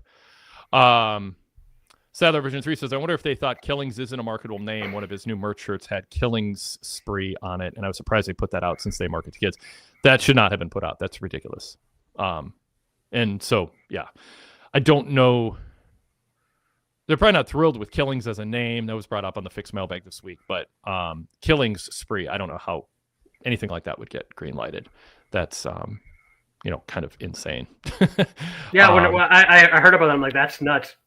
Yeah, I mean, that's like really, nuts. That's about the description I'll end with. Okay. But not a great match, not a great payoff, but I shouldn't say no one, but we have chat comments about it, but in the end that doesn't matter. But again, unless they are actually going to try to get something out of it going into Saturday if Punk isn't going, but that's such pure speculation and probably overreacting to what we saw tonight, but throwing it out there as a possibility. Anything else on Ron Killings, Javier? No, I mean... No, it's fine. No. Yep. So let's bring Jason D from Australia into this. He's been listening. We'll keep it on the chat. And then I do want to talk about LA Knight and, Paul Heyman and what we saw there. We had the King of the Ring finals set news there with Randy Orton winning his match. We also had an impromptu Charlotte Flair Chelsea Green match we want to get into. We had I thought a compelling Solo Sikoa Jacob Fatu exchange. So more topics to get to. I'll throw in one truth comment before we go to Jason D, just since we're on it. G Lane said, Truth changing character was fine. He needed to change character to not go intermediate. That was booking and not truth. Completely ridiculous for what it should have been. All right, so Jason D from Australia, welcome. I'm eager to hear what you thought of what we watched and our conversation so far and the chat conversation too. Yeah, thanks, Wade, and good to speak to you again, Javier. Just one thing regarding the match coming up at Saudi Arabia. You did hear John Cena right at the end say to CM Punk, I'm not going to come back there and attack you again even more because I want you to be healthy and fit enough for the match. Mm-hmm. So I don't see that being a replacement because he went out of his way to say that. The other interesting thing that he said, and I know another chat person said this, that the tide is turning. So I'm not sure what they meant by that. Well, he meant by that and this whole yin and yang thing. Mm-hmm. It's like they are almost teasing that there's going to be a swap in roles here, that there is room for a CM Punk heel turn. But I will say, in my opinion, there is no conspiracy theory against CM Punk. What you have to remember is that CM Punk got his WrestleMania main event. Now, he was meant to get it last. Kinda. Well, Come on, kinda. That's what I know, say, but it wasn't really. Well, he was the last match. He was meant to be on the night last one, match. Non-title. I don't know. Okay, but that makes my point even more relevant because last year he was meant to get it with Seth Rollins, right? It would have been Punk versus Rollins for the championship, but Punk got injured. Right. I would argue that Triple H and the creative team almost went out of their way to craft a storyline somewhat to get CM Punk into this triple threat match. I don't know what their original plans were, and I don't know if it was written into his contract, but it was more than likely a gentleman's agreement between Triple H and CM Punk. You will main event a WrestleMania. We will give you that last match because we know that's been eating at you, and he got that, right? Or we're going to give you a main event, but it has 2 asterisks next to it, maybe 3. It's on night 1. It's a multi-man match, not just one-on-one. It's not for a title. But now you can stop complaining about it, please, even though we didn't really give you what you wanted. Well, I think, no, but CM Punk has to understand that's better than nothing because his original complaint was he wasn't included. He thought he should have been included in the triple threat in the match between John Cena and The Rock at WrestleMania 29. And he even made the comment when he had that interview with Cabana, look, just put me in there, make it a triple threat. I'll get eliminated in the first 5 minutes, but at least I can say I was the main eventer. So he got in the triple threat match and he didn't eat the pin as well. So, but I mean, you can make that case. I'm just going, it's not the pure, yes, Punk would have settled for what you just described, but the main event of WrestleMania is the night 2 main event for the title one-on-one. Yeah. So does that mean that Kevin Owens and Sami Zayn aren't WrestleMania main eventers and the Usos aren't either with that? No, I don't think so either. Match they had? No. Really? So no. you just and Kevin Owens didn't main event with Stone Cold Steve Austin either. Anything that's on night 1 and isn't the top billing on the poster and on all the graphics. I mean, yes and no. I mean, it's not yes and yes. I mean, it's like, are you a world champion if you don't hold the belt Cody holds, but you hold the one that Jay holds? I mean, yes and no. I know what you're saying, but if I'm saying, but it's still at the end of the day, you are going to be labeled a WrestleMania main eventer. So you're going to be labeled that, but we don't have. They call themselves superstars, but we don't. People, they're not just because you sign a WWE contract. Lyra Valkyria is not a superstar. She's a wrestler on the roster who's climbing in hopes to eventually be a definition of the word superstar. Capital S superstar is a WWE branded vernacular that I think it was a smart strategy, but as a journalist and as people who don't collect paychecks from WWE, we're not obligated to abide by that, nor should we. We're actually obligated not to. So we don't have to call people WWE main eventers just because WWE does within their canon. We get to evaluate on our own and decide, is that term, are we comfortable with that term being used without qualification? And I'm not there yet. All right. My whole point, I understand what you're saying, Wade, but my point is that they're not in the business of burying CM Punk or trying to prove a point to him. That's what I believe. And all John Cena did today, as someone said, it was just an inverse of the pipe bomb promo. And if I'm CM Punk, I have to be able to take this. So I reckon Punk's the type of guy, he doesn't mind people having a go at him or being critical of him. It just depends who's doing it. So it doesn't matter what the message is, just rather the messenger. So if this is someone else, like say people in AEW that was saying this to Punk, that would really piss him off. But it's John Cena.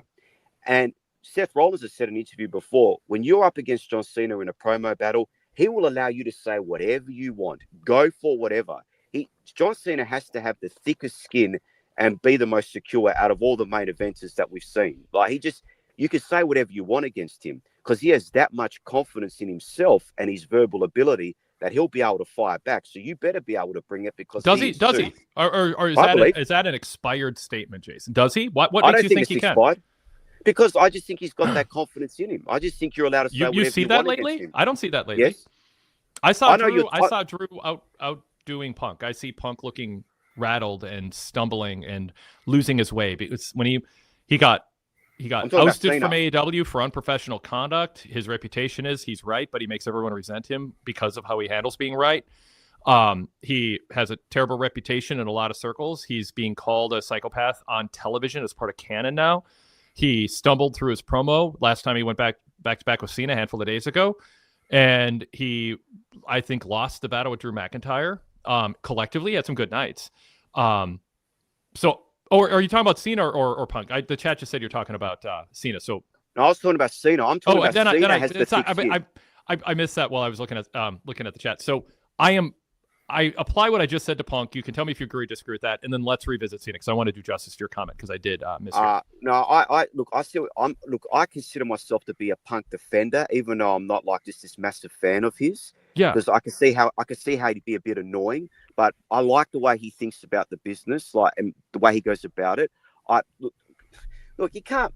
I don't know. I feel like this guy is somewhat harshly judged. It's like when somebody fires back against him, everyone's expecting him to be, he can't take it. I don't know. I feel like he's unfairly judged. I see where he's coming from, and it's just because he's been. I think he is more. I think he can take criticism. It's just depending on who gives it, because he's someone who is about respect and respecting the past, and he's very big on earning the respect of the elders, so to speak. And when he comes across people who aren't like that, that really pisses him off. So he's kind of the type of person that gets along with people that sort of see things from his point of view. Are you talking about Punk or Cena right now? Because it's crazy how much all your pronouns could apply to either Cena or Punk if you're trying to make. I'm talking about Punk. I know. Cena has the thick skin. You can say whatever you want against Cena, and he is so confident in his own abilities to fire back. He'll shut you down because he's that good. Punk is a little bit more sensitive, but I don't think he's as sensitive as what people make him out to be. That's my opinion. That's just the way I see it from the outside looking in. Yeah. I mean, I think if you believe that my reporting is well sourced and accurate and has stood the test of time, I don't think you can say that Punk isn't as thin-skinned as he's made out to be without saying I think your reporting is not accurate, Wade. Well, I would never say that. I know. Well, no, but I mean, I'm like, because it's just like I think it's just a given. Like I think it's a stretch. Again, unless I'm mixing up pronouns again. I'm on Vince McMahon's team. No more pronouns. Just say their full name. So there's no more confusion. So I don't want to sit here and go, wait, did he switch to Cena back to Punk or Cena? Punk is a thin-skinned. If you disagree with me, he can't handle it, and he flips out person. And there is an endless preponderance of evidence of that. I have been as vocal as any prominent voice in wrestling media saying Punk has been fantastic by all accounts, including people who were genuinely skeptical of him when he arrived and resented him being there. I'm not anti-Punk. I just am reporting what I hear and trying to give a fair portrayal without favor because I like somebody or I think he's talented or I have fond nostalgic memories of him or he seems like a cool dude to hang out with or I like the Blackhawks. Like none of that. I'm just trying to report and I just don't think you can credibly say that up until he signed with WWE and maybe he's a different person because he grew and that you can do that. But beyond that, I mean, Punk I think the reporting is well backed and accurate, Jason. Well, I'm saying in this instance, I get that. Look, I don't want to go down that whole thing because what do I know, right? I'm on the other side of the world here, but I'm just saying like I saw more his point of view where he was coming across in his whole feud with the AEW people than what people who saw from their point of view, right? But I get how he might come across like, yeah, if things aren't done my way, then you're wrong and forceful or whatever. But I mean, this is life, right? Everyone's got these type of personalities. A vast majority of these wrestlers have thin skin. You know, I mean, how many main eventers have had thin skin of being protective and don't say this about me and they get upset? It just seems like, to me, CM Punk is more harshly criticized than others. It's very rare that you have a John Cena who just allows you to say whatever. because you can say whatever you want against Cena, and he doesn't mind. It's like water off a duck's back. But you better be prepared when he comes across when he comes at you, and you better be. Well, that's the thing about Cena is Cena listens, he takes notes, and he issues receipts when the time comes, and Punk just flips out in an unbecoming way that causes people to go, "Whoa," So you would think so. I don't believe in any way that CM Punk would be upset with what John Cena said to him because Punk would say, "Listen, first of all, it's coming from John Cena." And I think both of them do genuinely like one another because when Cena said, "I do like you, Punk," that's what Punk was saying to Cena back at the Pipeline promo, that I do like you. And CM Punk has often talked about how much he does like John Cena. So I could see these two actually liking one another, even if they don't hang out. And Punk's like, you know what, Cena, give me the receipt. It's coming from you. I respect you. If it's coming from you, that's okay. If it was coming from someone else, it wouldn't be okay because Punk wouldn't have the respect that he has for Cena. Beware the man who says, "I like you a lot," and then spends 10 minutes destroying your brand with truth. That I just think a lot of times when people are about to be dicks, they go, "Hey, I respect you and I like this about you." And then they spend 8 minutes tearing you apart. And they go, "But I said I liked you at the beginning, so I'm okay doing this." I mean, you might be buying into a strategy. You also might be 100% right. And they might just, I don't trust John Cena's wrestling IQ compared to other top people in this business who've been on top a long time. I don't think he's above average. I think there's a lot of history that shows that. So I don't trust that John Cena didn't go into this with a way to measure whether this is the metrics on which he's measuring whether this promo is a success or not are not metrics I necessarily agree with, and I don't think he cares. I think he just went out there and did what maybe he thought was right, but also what felt kind of fun and good. But I just think it's naive to think Punk was laying there on that table going, this is great. I'm so happy this is happening to me. I'm so happy. I don't think he can lay there and do that unless he's lost his way too. Because I think even if a heel turn is coming, sorry, Jace, but this hurt Phil Brooks. Like, this was not a wrestling promo. This was a Phil Brooks sanctimonious, better than you promo. This was about him at the core of who he is as a person, not just the star on television. And that's what's different about this. This isn't just fun and games. This is like who Phil takes himself seriously to be. And he just got emasculated. Cena pulled on the thread of the sweater and it just unraveled. Javier, I know you're itching to get in. Go ahead, and then I'll throw it to Jason. Well, I kind of already mentioned it. It's basically what was the plan going in? Did things go too far? Did they hit too close to home? Was it a miscalculation on Cena's part? Was it a miscalculation on the writer's part? Just the very image. I would think that CM Punk, just the very image of him lying on the table and the framing of the shot, that puts him in a negative light for just when he did his promo, promo. It's been such a long time. I don't remember. I don't think he had. Did he have Cena dead in front of him? I don't think so. So I do think that ultimately there was blood drawn. The people who weren't thinking about, a percentage of the people who weren't thinking about Punk not being the voice of the people and really being in it for himself. I think that grew by some margin. Don't know how big the margin is. I think you're still gonna have people cheering for him, but I think that the legend of CM Punk as the voice of the voiceless took a beating today, whether it was intentional, whether it wasn't intentional, whether it was meant to. If it was accidental, I think that's for debate. We'll find out in the next couple days. So Javier, just for the record, because Chad's been saying this, like Cena was lying on the table for Punk's pipe bomb. Okay. Ryan Solorio points that out. Spencer said Cena was out through a table, and also the reference to being a friend was a callback to the pipe bomb, and that's why I say like if you're Punk back then, beware if you're John Cena. Punk going, "I like you," and then I'm gonna tear you apart. And yes, this was a tip of the hat. This was playing into the video, the yin yang. Let's be honest. I don't want to lose sight of the fact that I think they thought they knew what they were doing, and they feel perhaps that they accomplished something grand and successful storyline wise here to get the marks worked up into a frenzy. And my point is, whatever success they have on those metrics is going to be dwarfed by the damage to the Punk brand, because that is what they did is not something Punk can effectively respond to.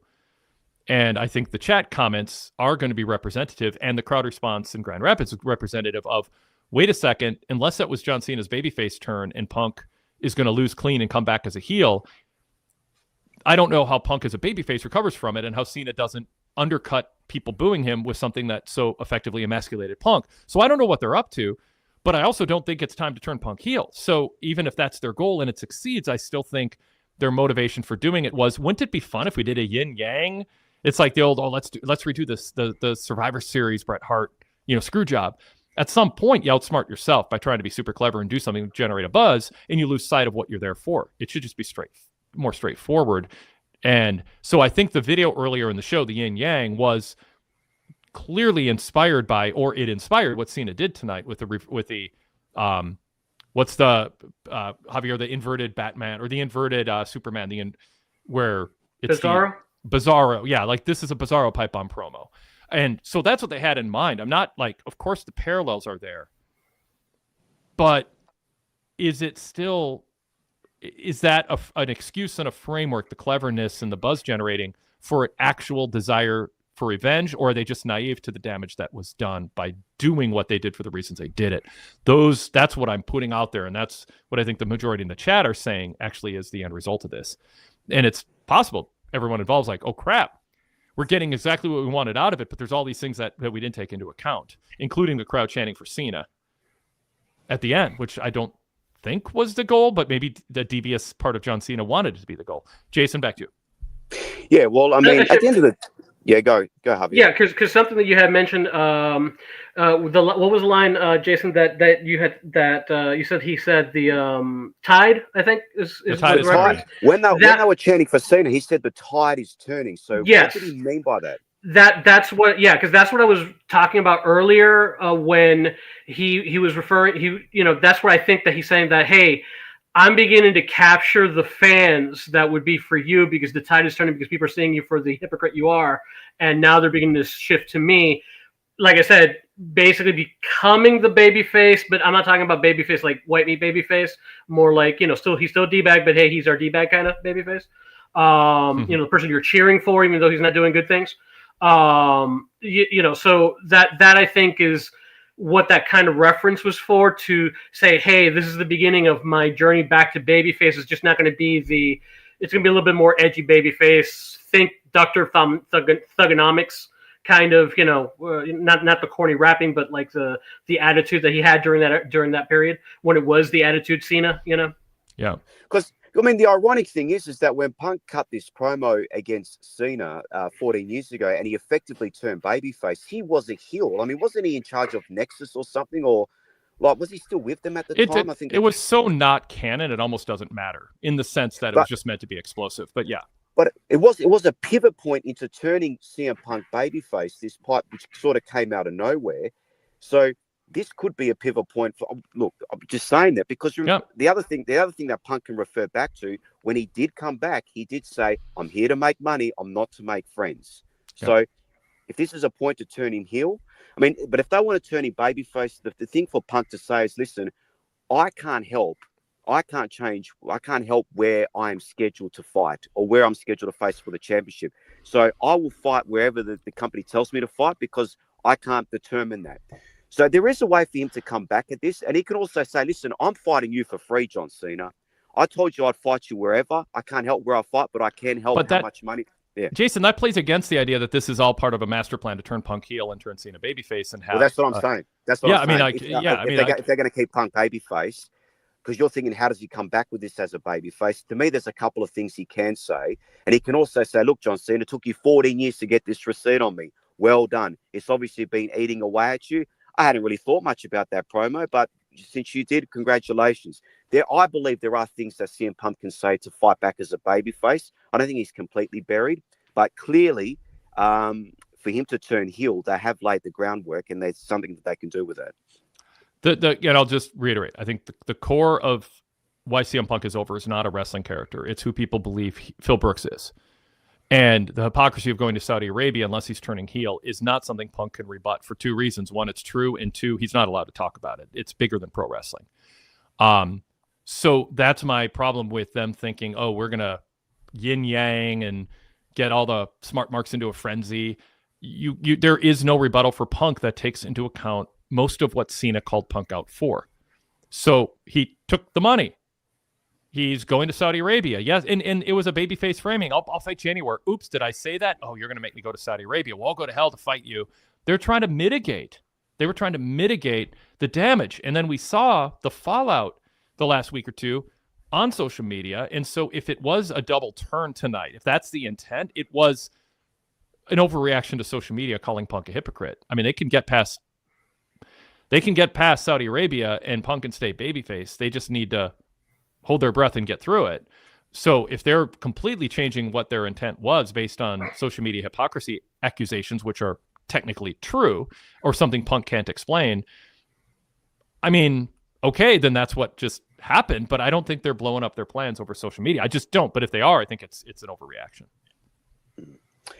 Anyway, I'll let you guys, I know you got other points you wanted to touch on. I just wanted to say, I know you weren't too keen on the Solo Jacob Fatu interaction last week, but I thought they did a really good job this week. I thought Jacob did a good job showing that he actually has brains, and that, I thought Solo laid it out quite nicely, and I was actually feeling sympathetic to him. And I was saying, you know what, Solo's making some good points here.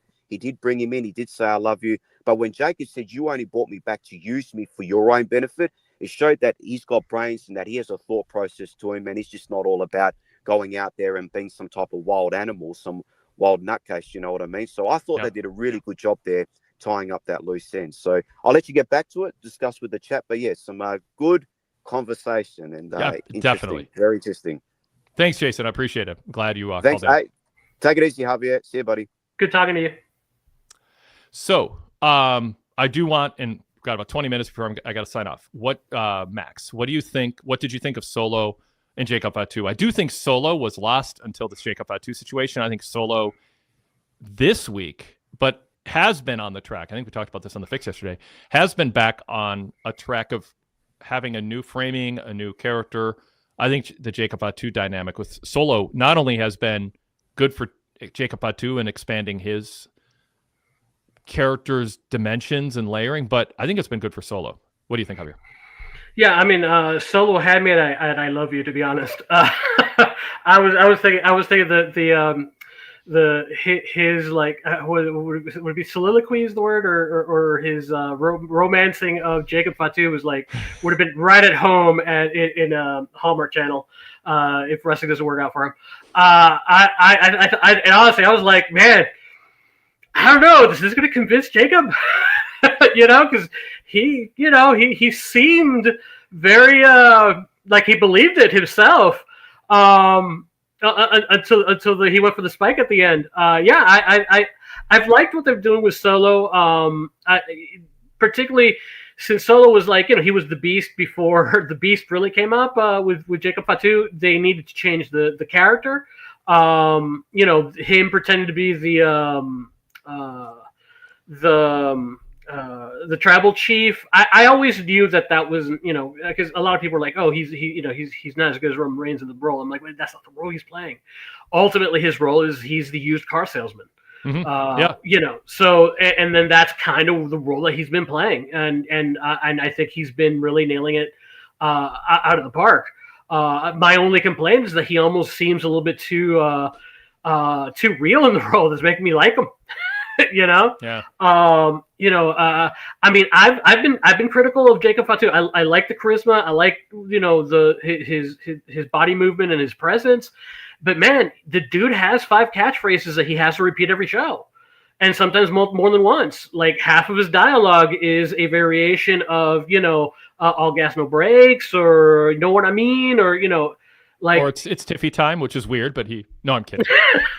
Yeah, so like, I mean, there's a point in there besides the joke. Yeah, it is a lot in in what he's doing, where it just feels like a character of let's hit all these spots. And we complained about that with Braun Strowman and get these hands worked into every promo, but now you're working like seriously like 5 different things. And sometimes since it's a skit where he's only speaking for like 2 minutes and you have to hit all 5 things, he's not really saying anything other than repeating the catchphrase. So here's my comeback to that, and nothing you said isn't true, but Fatu absorbed the words, and I thought his body language and facial expressions while Solo was talking is, there's part of me that loves you. There's a history that we have. You did save me from the other world that I was in. You're speaking a lot of truth. It's tempting, but he's smart enough to say in the end, so you love me, huh?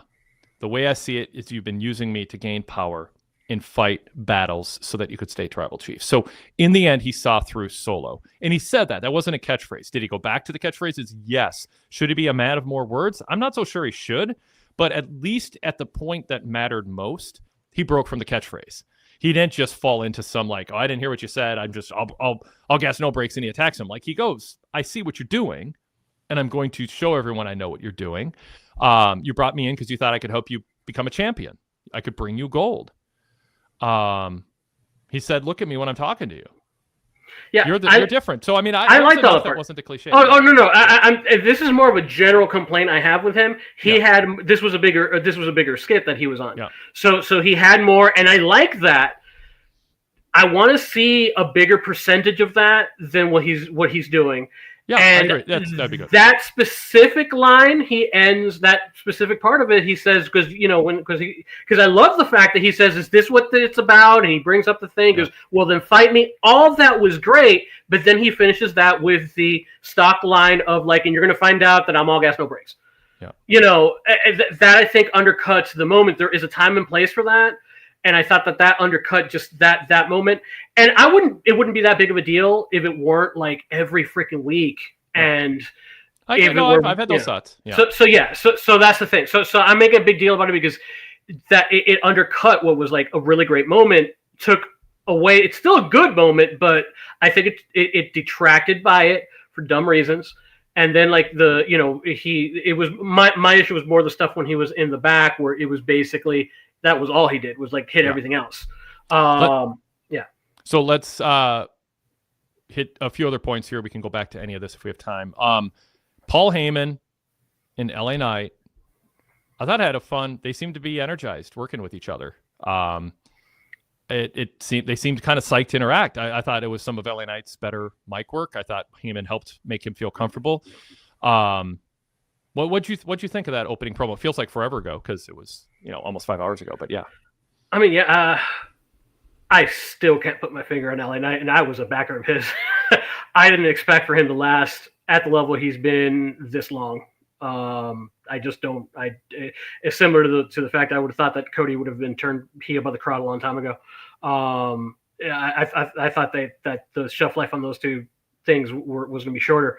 But yeah, I mean, the fans were in it. Great pop when he came out, being the first guy out. And yeah, I mean, if it weren't the frustrating, I wouldn't say frustrating because it's a good thing. I'm like, I don't think LA Knight is on the level of a lot of people I would rather see these people interact with, but I'm not bored when he's the one interacting. You know what I mean? It's hard for me to really explain. It's like, would he be my first? I don't think he'd be my fifth person to interact with that storyline, but I'm not upset that he is because he's doing a good job with it. And Knight against Bronson Reed makes sense. Yeah. Those are two guys at a similar level. Sadler version 3 wants to know, what do you guys think of the Heyman faction? I like that he doesn't really have chemistry with Seth yet. I feel like he doesn't have chemistry with Seth, right? He feels more natural with Reed and Breaker, though. Reed and Breaker dressing alike. They're clearly almost a distant tied for second with Seth, and I think people thought the hierarchy would be Seth and Braun, with Breaker being more of a support or a heavy. So how are you feeling about what Sadler brings up? Yeah, I think it's definitely. Hierarchy is a good word because I'm not exactly sure where the hierarchy is. It almost feels like where Seth is meant to believe that he's the leader with Heyman behind him, and then behind him the two dogs. And I think that ultimately that's what Seth is meant to believe, when in reality it's Heyman pulling Seth's strings and the two guys behind him, because it really felt like they were working for Heyman and not working for Seth. So I think that's more of a feature that Seth doesn't fit in than a flaw. Whether it's meant or not, that's the impression I get. Because the impression I get is that this is Heyman pulling the strings as opposed to really Seth pulling the strings, and maybe that'll come to a head at some point. What did you think of Breaker lunging at Byron Saxton backstage and barking? I thought that was kind of weird. Like, it threw me. I didn't feel like what they've done with him prior. That felt a little cartoonish or caricaturized. Yeah, I thought the same thing. That was the same. It was a little bit over the top. I preferred what Bronson did. That he just basically started squaring up and walking closer. It was a lot more subtle. It felt like they said, "Hey, be more like your father," and start barking. Again, I'm worried that they might be, falling into the trap of let's give them a gimmick people can, let's play into the gimmick of the barking. That would be my concern with that. Sadler, who asked a question, says Heyman had natural chemistry with Punk, Brock, and Roman right away. I don't feel that with Seth. Yeah, I was surprised with the Seth thing. I was like, okay, let's see if they can make this work. But Seth hasn't changed enough. Heyman hasn't changed enough. But it could be a feature, not a flaw, ultimately, if that's kind of the ultimate plan. And the two really haven't spent that much time on camera together to really develop that. Like, there are no skits in the back of them having conversations. It's basically just coming up there, say a couple words, and I'd like, that's one thing I would like to see where the relationship goes. He's been spending a lot more time with the other two. Yeah. Breaker barking made him look dumb. It felt very Vincey, says Sadler. Let's see. I was going to throw something else. And he's portrayed as being smart. I don't. That's the thing that surprised me about that. I mean, you can be smart and have a temper, but or be impulsive. BJF said, "I love the crowd reaction at LA Knight. So glad he's still a main player, even though he won't be in the title race. I love him and always enjoy when I see him." Okay, Alexa Bliss and Asuka. Pretty straightforward. Asuka won in 9 minutes. What'd you think? Yeah, all that stuff was fine. I'm really curious as what they're doing with Bliss and Charlotte. Could go both ways. Could be them tag teaming to go after titles, and it could be just them being set to go up against one another. I'm intrigued about what they're doing. Yeah, I think they're using Charlotte better last 2-3 weeks, where not long promos in the ring where she looks like she's just gonna fall apart. It's just shorter segments that they can pre-record maybe, or at least in small bites. I think it's almost cruel to put her out there to cut long promos at this point. Yeah, I think they need to give her time to win over the crowd. By keeping her away from the crowd for a while. By showing what she could do in the ring, because I do like her in the ring. So yeah. Fanblast said LA Knight could do more of if he cut a promo like a human being from the heart just once and not Rock Austin. He can do it.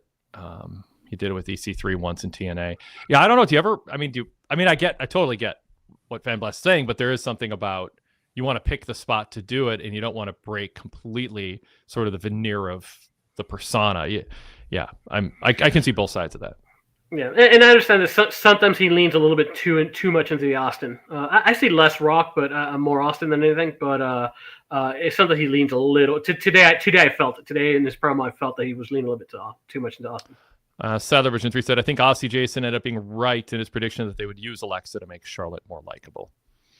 Okay, Aleister Black, we're going to have a match, and Brian Killing stole it from the fans. I mean, you're trying to turn, if people are fans of Aleister Black and they wanted to see him and then Killings ruined that could work against Killings getting a pop later against Cena. I don't know. I mean, they didn't advertise the match, I don't think. So it's not like a bait and switch in that sense, but it was kind of weird. What do you think of that angle? Yeah, I mean, it gives you the fact that it was a one member, Pretty Deadly. That was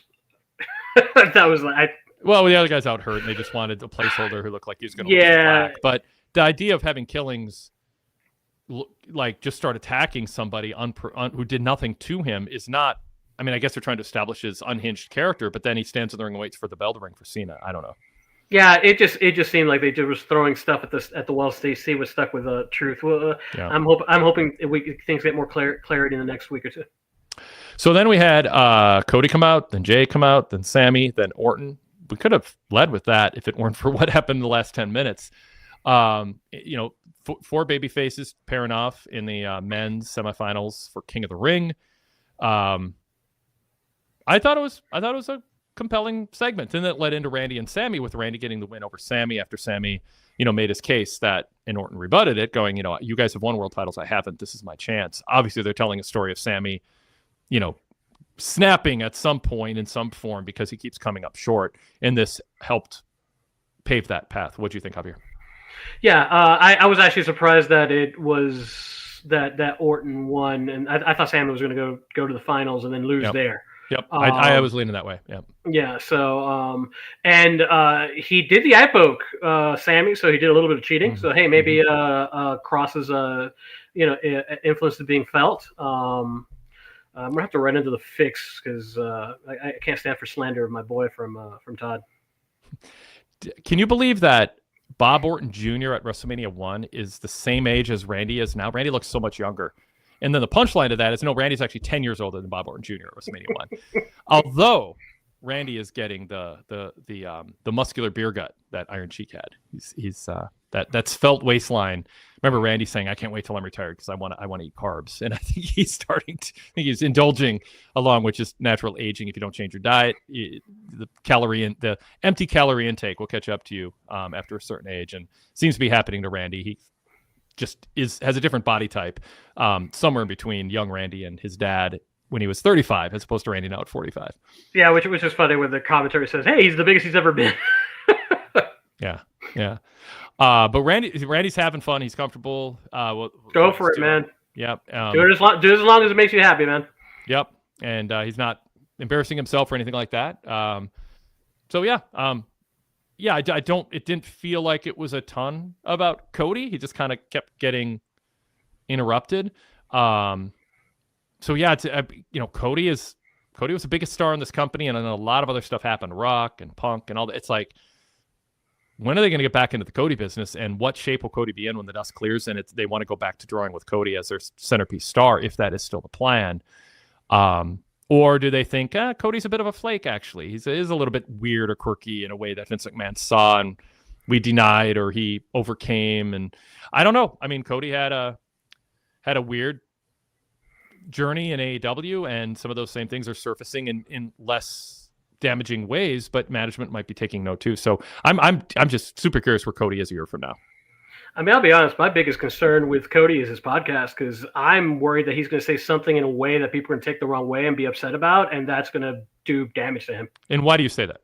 It's just people speak in different perspectives. I mean, you say something, and people might misinterpret that, or might take, something I said, like, Have you listened and seen signs of that? Is my point. No, I haven't, but just like outside of little clips here and there, but it's just like the type of person, because Gotcha. It's different. It's different. Like if you and I were talking like a conversation on the phone, we might say something that might be, misinterpreted by someone listening in.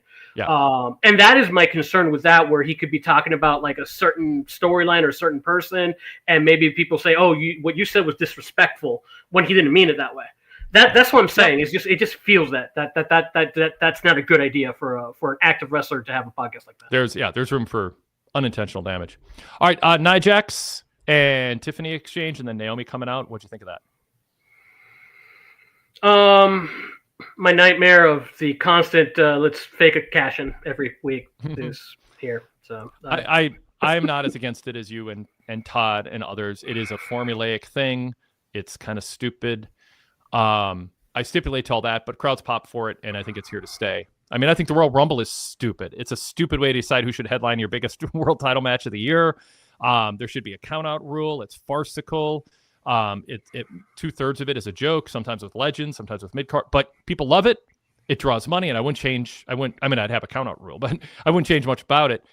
I just think Money in the Bank's part of sort of the vernacular of booking of WWE, and it's not as annoying as it understandably is to people. It works enough, I think, to mitigate most of what seems kind of dumb and routine about it. Yeah, I just would like 1 year with a break. That's pretty much okay. it. I understand they could do that for you. I agree with you. I mean, I agree with you. I actually like the concept, but they're repeating the same notes at some time. Give it a break, and then or play new notes. That's all totally I'm asking for. Gotcha. Yeah. So Charlotte and Chelsea, we touched a little bit on Charlotte, but any thoughts on the match? Went just under 10 minutes roughly. Interference from Niven and Fire. What'd you think? And then you talked about the Bliss thing, but how about the match itself? Yeah. Oh man, I thought that the first match we talked about was Bliss and Charlotte. Oh, I'm right already. Yeah. This was fine. I mean, it was what it was. I mean, it wasn't any, well, it was to get to the thing. So. Yep. Yep. I am glad though that we got a bunch of good finishes. Keeping in that because we got 3 what I would call pure finishes before we got to yes. to back to that BS ones. Yeah. Yep. Okay. Got an email about Efrain from Rhode Island. Says Efrain from Rhode Island says, "Hey Wade, caught the Twitter highlights of Cena's promo and saw him pulling back the curtain with the Matt Cardona, Claudio, and Nick Nemeth references. Why is it so foreign for WWE and AEW to mention former talent on air? If you were the booker, would you allow, for example, Chris Jericho references on WWE TV, or would you do as a current product does and just act like they never existed? I get their competition, but I don't understand because in the NBA or NFL, they give credit. NFL, for example, even though the UFL is their competition, that's not truly competition, but it's like AEW. They'll list their resume at the NFL draft. The NFL doesn't act like they never played in the UFL. Your thoughts? Hope all is good. They're not a real sport. They're running a self-contained business. I don't think if you go to a Marvel movie, there should be some obligation to talk about the actors who are in your movie playing a role with a different movie studio. It doesn't mean they're anti-acknowledging reality. It just doesn't make sense in canon to do it. That's one perspective, and I lean that way. I don't decry Vince McMahon, but all these years not acknowledging all the wrestling history. I don't want to say roll my eyes because I don't. I just did, but I want to retract. I'm not rolling my eyes at fans who care about that and champion AEW for doing it, but it is sort of minor league to be obsessed with that. I don't think Tony Khan should just book a competent show that sells tickets. I don't think you get points for being a good promoter because you acknowledge stardom. I mean, you can, you can't. It doesn't affect me either way. I don't think it's great you do it. I don't think it's a crime if you don't. You're in the business of bringing wrestlers onto your show. And if you think it's good for business for fans to see you acknowledge the competition and it doesn't do any damage, then do it. But I don't think it makes you a hero for doing it. And I don't think it makes you a villain for not. I mean, Vince McMahon very early on decided he was paying for syndicated television across the country, and he wasn't going to promote competition and other brands. And I don't begrudge him doing that. And he didn't not calculate the idea that some fans are going to resent him for not talking about all of Harley Race's NWA titles. But he chose strategically, knowing there'd be some people upset with him, we are going to create our own canon, our own universe, and we're not Pro Wrestling Illustrated. We're not pretending to be journalistic. I'm running a company, and I'm not going to use my TV time to put other brands over. And I think that's okay too. But I think they do. WWE mentions wrestlers who aren't part of their company on occasion when it makes the most sense. And I think Paul Levesque actually does want to win over some of the social media internet fans by being a little more open than Vince McMahon was. But I think you can go too far and think it's a big deal. And I don't think it helps draw viewers, and I don't think not doing it turns people away. I think people want to watch a good product with wrestling characters who care about what titles that matter in matches that have outcomes. And all the other stuff can contribute a little bit, but let's not pretend it's a big deal. That's my take. Javier? Yeah, I mean, you just from a bean counter's point of view, each second of TV is worth an X amount of money, and if you're bringing up something that is, like that, you're giving basically free advertisement. I understand that perspective, so it's unnecessary. It ultimately you're expecting your fans, right, that are following your product. Why are you going to talk about another product outside of it being a nudge Easter egg? Yep. So that's the thing. So I don't really think it's a big deal. And I'm fine with them mentioning, this guy's been a champion in many other brands. That's fine. Yep. All right. VIP membership, pwtorch.com/govip. We'd love for you to support us with a VIP membership, and we think we'll give you your money's worth in return. Full details at pwtorch.com/govip. You can also get a 7-day free trial of just the VIP podcast lineup at Patreon or Spotify. Just search PWTorch VIP, get a 7-day free trial. Hopefully you like it enough, you'll let it roll over into a paid subscription. Our business model is set up depending on paid subscriptions. So if you like what we do, it's like that tip jar, or, you want to give a 10, 15, 22% tip to your server when you're checking out. That's kind of what a VIP membership is too, except you actually get a lot in return for it. So if you like what we do and you want to send that message to us, but also sustain us for what we do, I encourage you and ask you to subscribe. And we have various options: PayPal, credit card, all kinds of options. So thank you, Javier. Appreciate it. Thanks, everybody, for joining us. And we'll talk to you all next time. Good night.